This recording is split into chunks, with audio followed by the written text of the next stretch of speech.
this year, the way the ball's jumping off bats. Thanks so much for taking the time, man. Be well, all right? You too.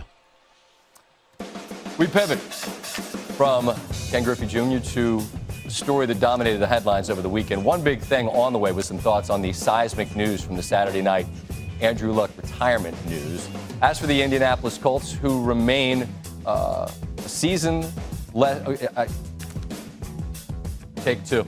You got it.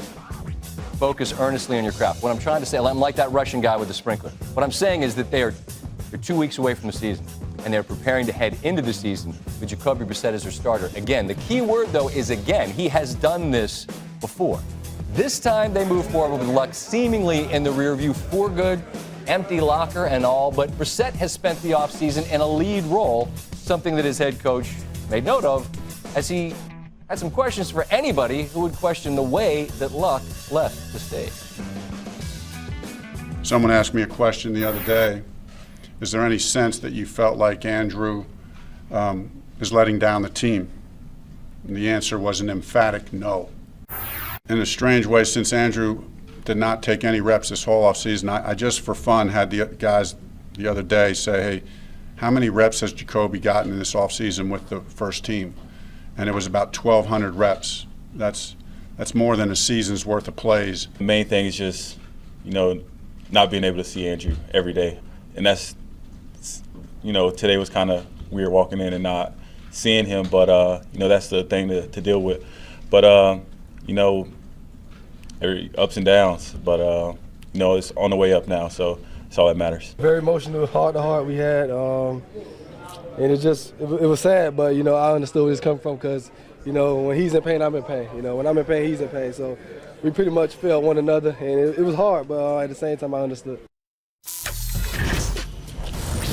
Coming up, Andrew Luck's former coach at Stanford, David Shaw, stops by. He'll talk about his reaction and about their upcoming season. Man, did they have a tough start, Steve. What are y'all doing?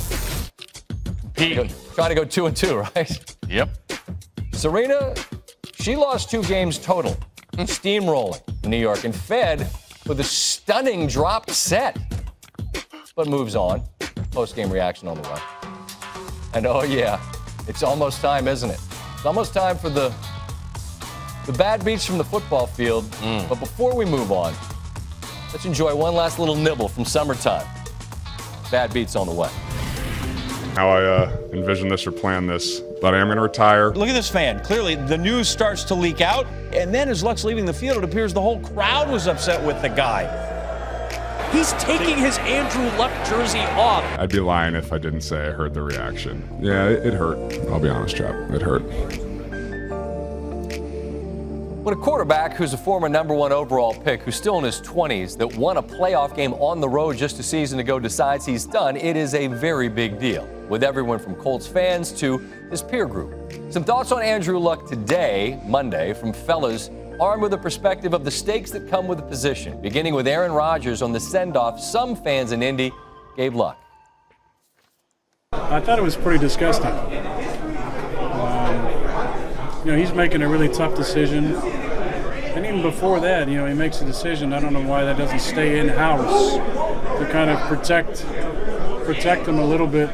Although, when I think about it, I thought it would have been, more of a standing ovation type thing and a thank you than boos. It's his life. Everyone has the right to choose what they want to do. And, he had a great career, and he was a great player. Everybody wishes, they could be healthy all the time. And, it's a contact sport, and he's, certainly had his fair share of injuries. So, guys retire at different times. Some at the end of the season. I've seen a lot of guys retire before the season gets going, and this is just one of those examples. Hard to believe that this is the end. If it is, time to do your research. 171 touchdown passes in 86 career games, third most by any quarterback in NFL history through 86, behind just Dan Marino and Aaron Rodgers, one of whom, obviously, Aaron Rodgers we just heard from. To be the first time since '97 the Colts roster won't have Peyton Manning or Andrew Luck. While Manning was more decorated, obviously, Luck had more wins, touchdown passes, and passing yards through 86 games than Manning did. Obviously, Manning was slow to get started there.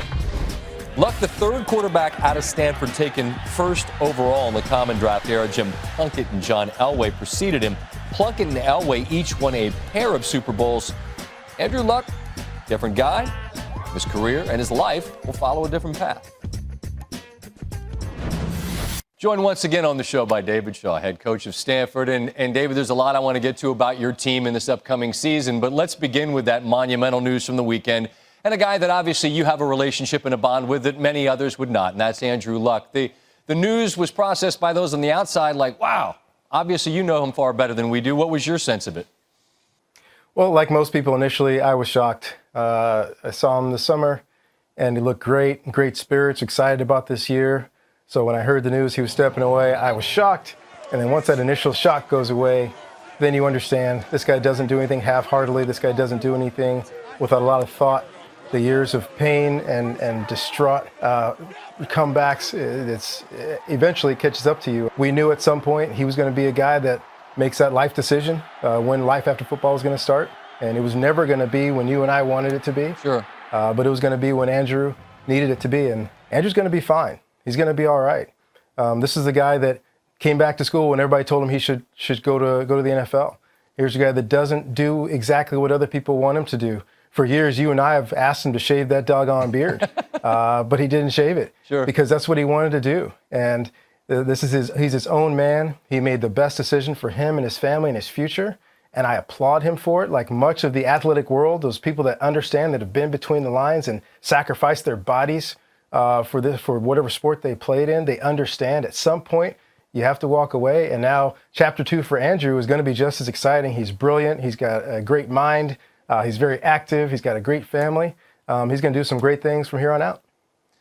The Luck questions are really just a nice buffer for me to try to figure out a polite way to ask who scheduled your 2019 season. Because, I mean, starting when punching in your weight class against Northwestern is one thing, but this first month has really got to ramp up the focus in camp because this September and, well, really even August is a bear. How do you guys go about preparing? Well, like most college football coaches, I can give you all the standard lines 1 week at a time, prepare for, to play your best game no matter who the opponent is. Bottom line is our task is daunting, and we're going to need our best effort. We need to be as healthy as we can be. A year ago, we were not healthy, and we fought and scrapped the best way we could. We're starting the season a lot healthier with some really good football players, and a lot of really young guys are going to learn how to play college football in the first month of the season in some very tense games. But I couldn't be more excited. We've had a great training camp. Open up with an outstanding opponent. Northwestern, Coach Fitz has done a phenomenal job building that program with his bare hands, with guys that play extremely hard and play well. They're in the Big Ten championship game last year, so we're going to start off with a heavyweight bout, first game of the year. I have a last big picture question about your conference, and we know that it has had a couple of tough years. You guys have got the heavy schedule on the conference side, and you schedule aggressively out of it. Talk amongst your peers, I wonder, when you guys get together. Is there a sense that this first week, it's important to put a flag in the ground somewhere, to show a big a Pac-12 win on a significant stage like the one that you or say, Oregon has? Well, that's a tough thing to say because from the outside, I think that's the perception. Okay. But we're looking at one game in 1 week to establish what a conference is, and I don't think that's ever right. I agree. If we win all of our non-conference games and then don't play well the rest of the year, then it didn't matter. The bottom line is I think we have a very difficult schedule because we have a very difficult conference. Someday, one of these days, you and I will high five when we add more teams to the playoff instead of sticking with 4, and then it won't matter what your out-of-conference schedule is. It only matters that you win your conference. I'm with you. I think it'll expand over time and sooner rather than later, I hope. And until we do high five in person, I high five you from afar. I feel like we get a chance to catch up every August or so and say hello, and I always look forward to it, David. Good health, good luck this year, all right? Thanks, Scott. When we continue on SportsCenter, earlier we heard Tom Brady talk about the health of Andrew Luck. There are health concerns for the Patriots that could be significant. Bill Belichick values tough, smart, dependable players. There's a guy up front who's been all of that. He's battling a